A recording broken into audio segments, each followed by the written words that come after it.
Now, Chris Pim joins us this week. Johnny Tobin, the irony of it, as I keep saying, is busy with training with rugby and teaching rugby and everything as well. So we'll catch up with Johnny Tobin next week. Chris, how are you? I'm good, thank you. Yeah, good, thank you. Yeah, so disappointing weekend, but sure, from a rugby point of view, but yeah. It was a very disappointing weekend. It just went out with a whimper. Bit of excitement in that match as well. I suppose we'll get cracking. We'll go straight into it as well. The last match was being billed as the big one. We sort of let it behind us in a very underwhelming second game. Springboks beat us, but there was a bit more promise coming into this one, and even for the first half, we were teased. Definitely. I mean, the single one thing that incident I think that changed the tour was Dan Biggar's injury and Finn Russell coming on. He completely changed the momentum of the game. He completely changed the atmosphere of the game. I just thought he was absolutely excellent and played running rugby on the basis that was all he knew how to do, sort of thing. And I think I thought the Lions played really, really good rugby for certainly 60 minutes and were right in the game, and only because Russell was working his magic. And it does leave you a little bit regretful of what might have been, because they certainly rattled the South Africans, and I thought Russell looked extremely creative.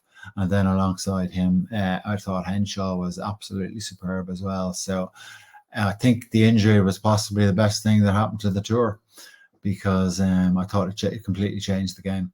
So, yeah, look, it was obviously the game petered out a little bit and we were disappointing at the end. And, I know he sent me a text message saying, should have taken our kicks. But, they did have momentum, and you're going for the tour win. I think I'd have no qualms with them taking the line-outs. But look, you can always make the case for them. They should have taken the first couple of kicks and maybe built a bit of a lead.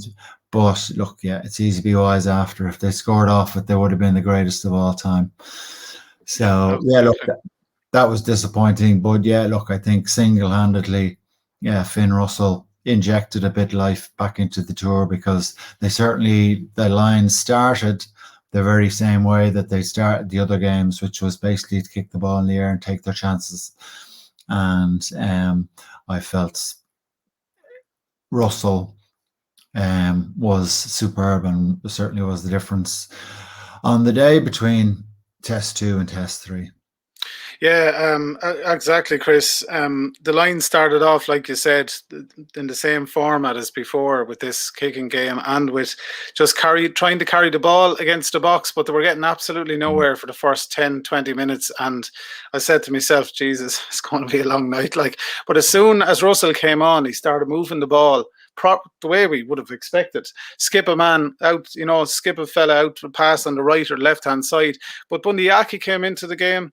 Robbie Henshaw came into the game. Even a couple of the forwards were put through into space, and we were making up serious ground, and there was a huge amount of momentum off what Russell was doing. And you're looking at it going, why haven't we been doing this all the time?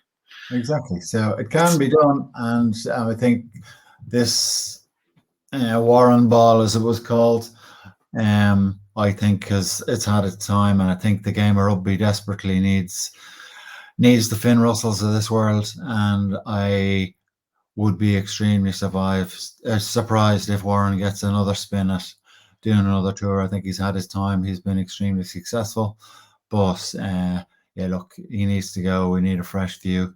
And as everyone said after game 2 and certainly game 1 and game 2, that the game of rugby was on life support, given the way it was being played by those two teams. Now, the South Africans are unlikely to change, given it's been incredibly successful for them. But I think there's an onus on everybody else, and certainly on the Lions, to play more rugby than they certainly tried to in the first 2 tests. So I think Russell has proven that it can be done. But for Liam Williams not putting Adams in the corner there on the 22, we'd have been very comfortably well up at halftime. Yeah. And, that was just the criminal moment of the tour, I'd say, not giving that pass, because he was straight in under the sticks. He had And time. that would just completely changed the game. Yeah, no, absolutely, and he had time to get it off as well. Finn, even over the kicking tee, was much more assured, splitting the post every time as well than Bigger. Bigger had a few shaky moments. He missed a penalty earlier in that game as well. Yeah. Just yeah. I felt, Chris, though, and I know I texted you that night as well. I couldn't believe they went to the corner so much and persistently. Yes, they got a try out of one of them, and that maul looked to be dangerous as well. I could see what they were trying to do as well. But there comes a stage where you sort of, and they've said it themselves in pre-season interviews, you have to take your scores against South Africa and then try and close out the game or work on the game after that and do that sort of stuff. But yeah. They were a bit too brave on the night, I think. Trying that same thing over and over. Yes, because you just get wrapped up in the whole thing as well, and maybe a bit of calm leadership or something at that stage might have been better. But look, yeah, I've no regrets. It's not like, at the end of the day, it's entertainment, it's a sport, and it's they were trying to do the best by the game, I think. So yeah, look, I'd have no qualms against decisions that were made, but yeah, look, they lost the tour and they have to live with that. But who's to say another 3 points here or there would have actually made any difference? It looks like that on the scoreboard, but sure. And a draw would have been no good to anybody. So sure, look, it is what it is. What a day for Morney staying. Yeah, look. Yeah. Could you believe it? Like, Johnny Sexton will have been delighted to see that. Yeah. So there's still room for 37-year-olds in the game. So yeah, it's look, it was almost written in the stars, wasn't it? As soon as the team sheet was announced. So, and lo and behold, there he goes. Yeah. I told you we should have flown out Johnny for the last test. Mind you, then Finn Russell mightn't have played, so who knows? That's a good point. That's a very good point. Yeah, so what did you make of the Boks performance on the night? Was it a step up from the second test, or was it more the same? I thought the Lions were an awful lot better. And I think really the amount of opportunities the Lions had to win the game, and they really should have had the game dead and buried. So from that perspective, I wouldn't have said it was any better performance. If anything, I would have said the second test was a better performance by South Africa. But, they were without Detroit, they were without de Klerk, two of their totem players. So, yeah, I suppose given that, they'll certainly be happy with the result, that's for sure. The ref had a great game, I thought. Yeah, ref was good. Yeah, balanced it well. Yeah, very assured. So, we're not really having to talk about him, which I think is a good thing. Yeah. So it's always good. If you're talking about the ref, there's something wrong.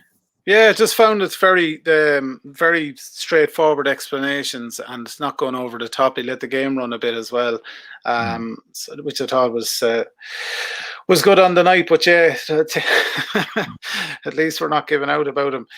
So yeah, Warren Gatland, he's intimated that he wants to stay on. Like you said, Chris, I personally would like to see a change as well. There's talk of Andy Farrell there as well. Do you think Warren has got the job so many times because no one else wants it, or because they genuinely think he's the man to do it? Well, I remember for the New Zealand tour, he would have got it on the basis, I think there wasn't an awful lot of people available, and that he had done such a good job that would have been Australia, that they kind of felt that they kind of needed to give it to him. And then it was obviously under huge pressure in his own backyard in New Zealand. And then he, scrambled the drawn series out of it. So it kind of felt, well, look, if he's fit to lead the Lions with an 8-week build-up in New Zealand, well, maybe he's fit to lead the Lions with an even shorter build-up to South Africa. So I think he kind of got it on the basis of that, but I would be extremely surprised if he got it now. And it'll be interesting to see him. He obviously goes back to the Chiefs now because he got a leave of absence from them to do the Lions. Now, he was in the Chiefs in 2000, in the previous year, which would have been 2020, and they lost, they lose 8 of their 10 games or something like that. So he was just, so he has a lot of work to do to get his credibility back in New Zealand based on Chiefs had actually a very good season this year. So he's stepping back in there. There'll be a lot of pressure on him to perform, but I think, given the way the game is going, given the way the game has changed, given the way that he set out his team to play, that's not what Lions fans want to see, to be quite honest. Yes, they want a winning series, but not the way he was set up to play the game. So I would like to think that whoever they bring in will come in, obviously, with a load of new ideas, with a better view of the game, a more modern view of the game. And I would be extremely surprised to see him kept on, to be honest. And not bring half the Welsh team as well. And not bring half the Welsh team itself. Yeah. So, but and I mean, you can tell. I mean, it was quite interesting to see, and I suppose not surprising. But the Welsh and the Scottish got a really good crack at this tour, based on the coaching ticket. Yeah. Now, I know there were 7 English forwards on the pitch at the end of the game, but other than that, Wales and Scotland completely, they punched above their weight in that tour, given their numbers of the players on the pitch. That if you had I would have thought if you had an Irish coach, or Farrell had been there, you would have seen a much stronger Irish presence. And I'm not bitching about that from a negative point of view. I think it's just human nature that the coaches know the players so much better. So, they're more comfortable having them in that environment. And, so the Irish players suffered, I think, in a numbers and involvement point of view, because you didn't have a coach there. So it does show the importance of having a coach on the ticket, so which is interesting in itself, which you can clearly see based on how well the Scots and Welsh got on. Yeah, absolutely. I suppose it's time to bring the curtain down on the Lions, Chris. I mean on the show now, not in general. There's actually a bit of talk about that as well, but I think the Lions should stay. Personally, I do think it's worth its while. Like with the COVID year, this year, last year, everything was crazy, and it was very hard to get into the Lions tour this year. Brian O'Driscoll was interviewed, and he said he found it really tough. He says he'd normally clear his schedule for it. You'd sit down, you'd have food ordered, and you'd make a day of it or whatever like that. I was the same, I have to admit, and I love my rugby. It was a tough tour to get into as well, but you can't just scrap it based on that. Exactly. COVID sort of just messed everything. Yeah. Yeah, no, absolutely. Next trip is Australia. There'll be massive following. People, obviously, who didn't get to South Africa will go. People who wanted to go to Australia. I mean, I've spoken to a couple of guys already who are making plans. So, the Lions is not going anywhere. So, all is good. Cool. We'll bring the curtain down on the Lions tour then, Chris, on the show. And we'll look forward to a couple of years' time, and we'll see what happens. There's a lot of rugby to be played in between. Chris, just going to move our attention now to the Irish team. And we're going to talk a little bit later on the podcast just about the new pre-season competition for our local clubs, Kilkenny, Carlow and Tullow. Of course, that's going to come around again as well.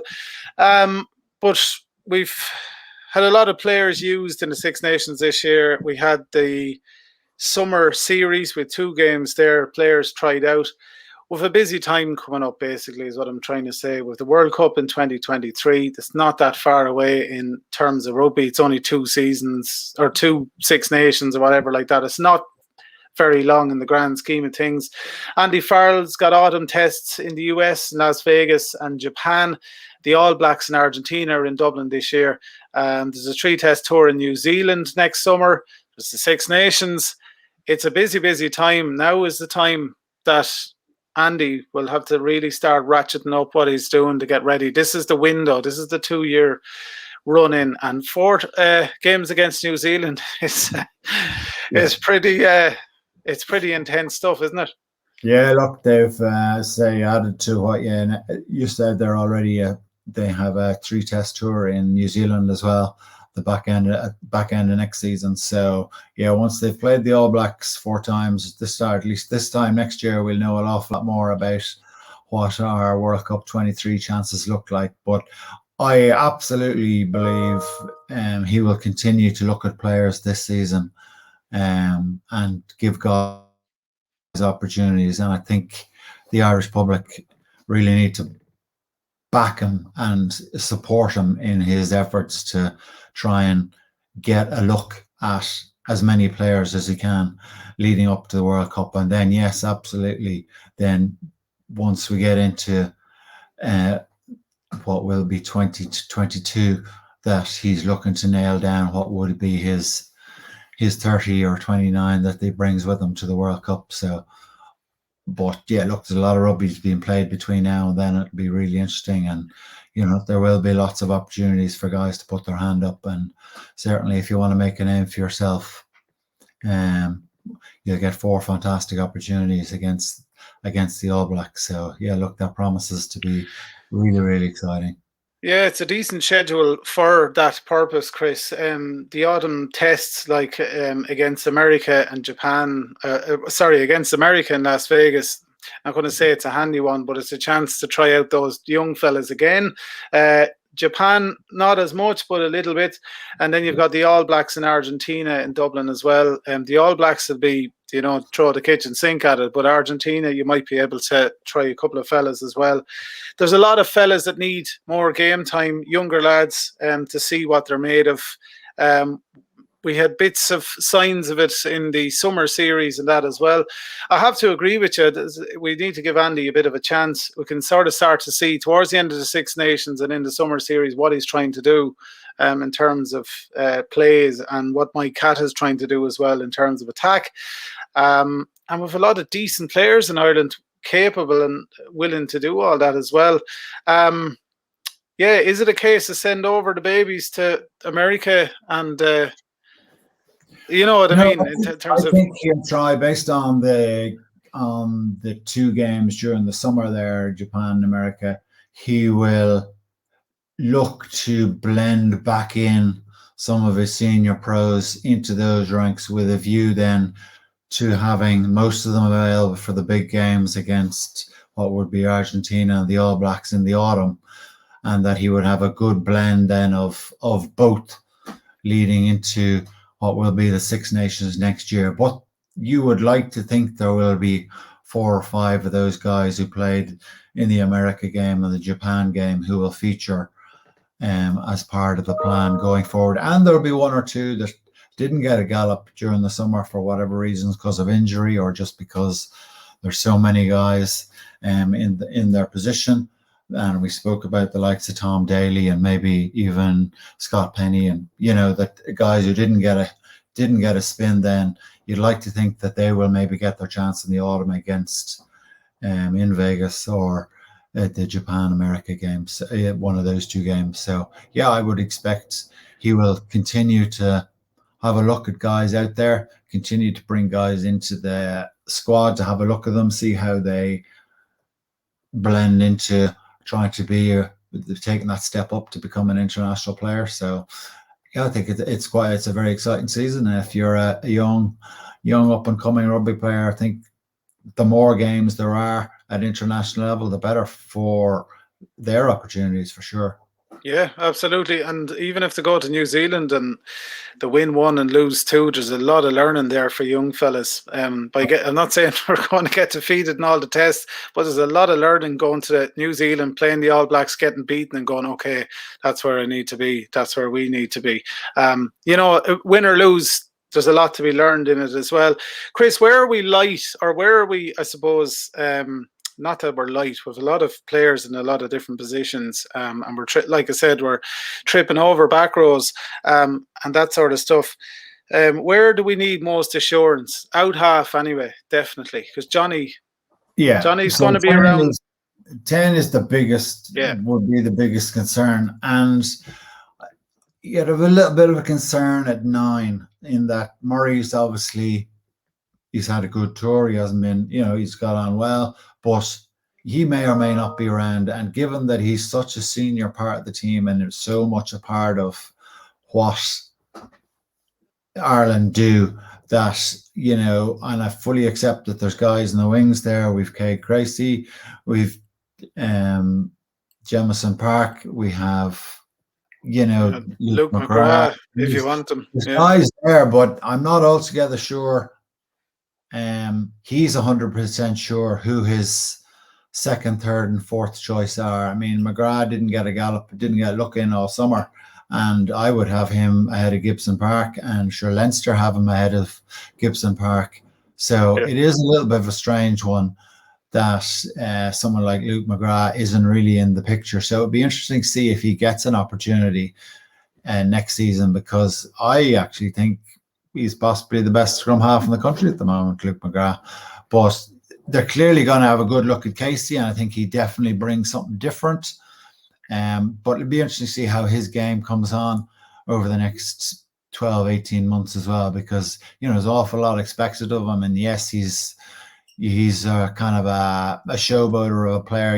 He's real special, a little blonde, little buzzing bee running around the place. You see him and you can see what he does. So, but, he's still a stuff to add to his game that, maybe Luke McGrath already has as part of his game. So it'll be interesting to see what they do at 9. Obviously, you have Caelan Blade, and you have a few other guys there who are knocking on the door. So I think 9 is definitely somewhere that you'd nearly like. I don't want to say you want to get it pinned down, but you'd kind of like to have a better idea who your second and even third string nines are.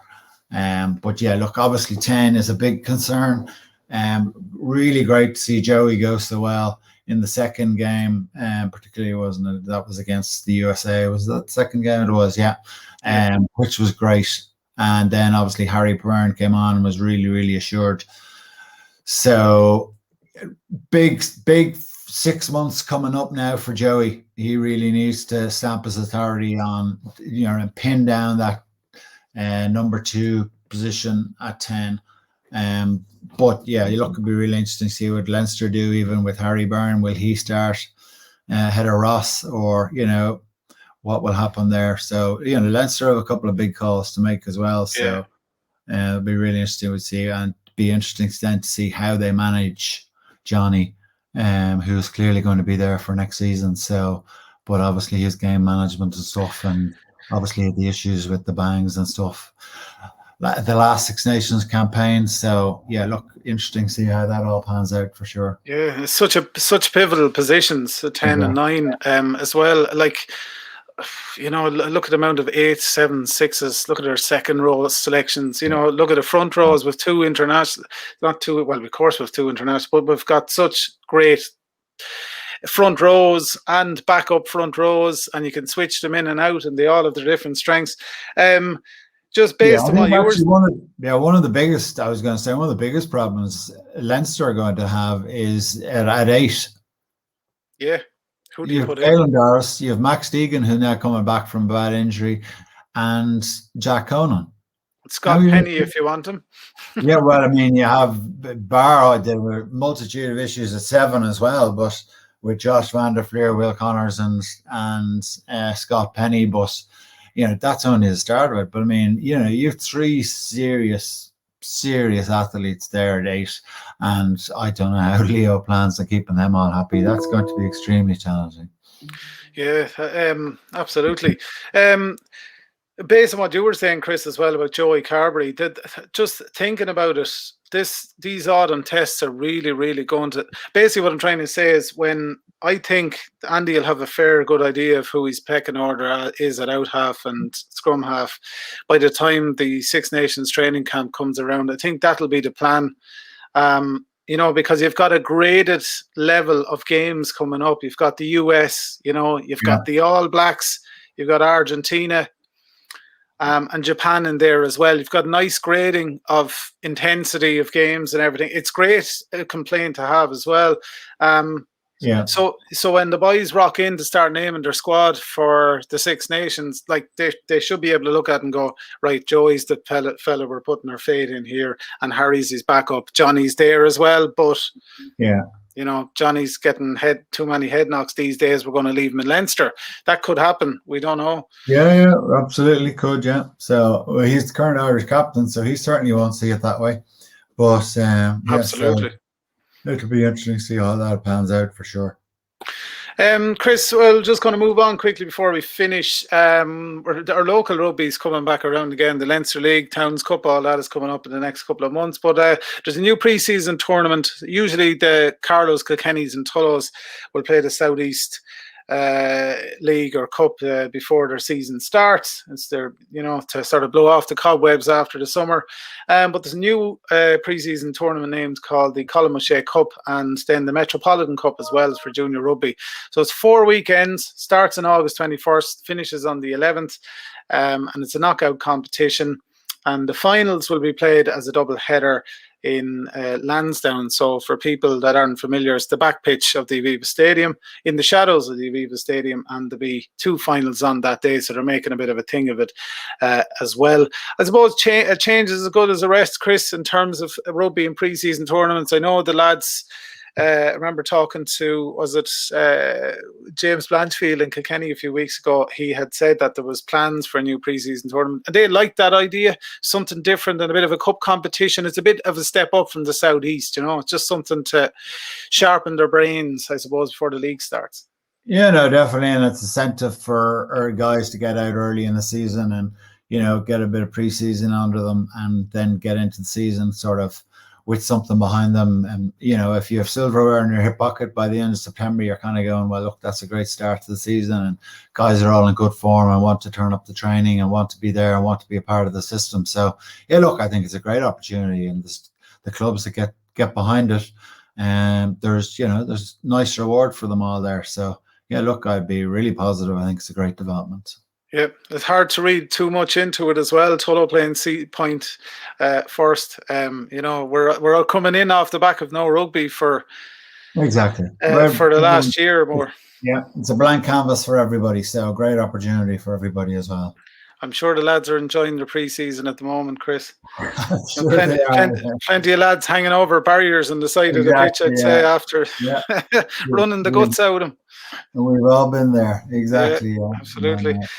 Chris, I don't know what we're going to talk about next week. There's something that'll happen during the week anyway. We'll have a debate or something anyway. But great to talk to you again on the knock on the lines. The upcoming Irish internationals, and of course the start of the local pre-season tournaments as well. That'll keep us going for the next while. Anyway, we non-stop rugby since we started the podcast, thankfully. Something happening every week. We'll talk to you again next week, Chris. Thanks a million. Pleasure. Thanks, Stephen. Thanks, Trevor. Have a good day.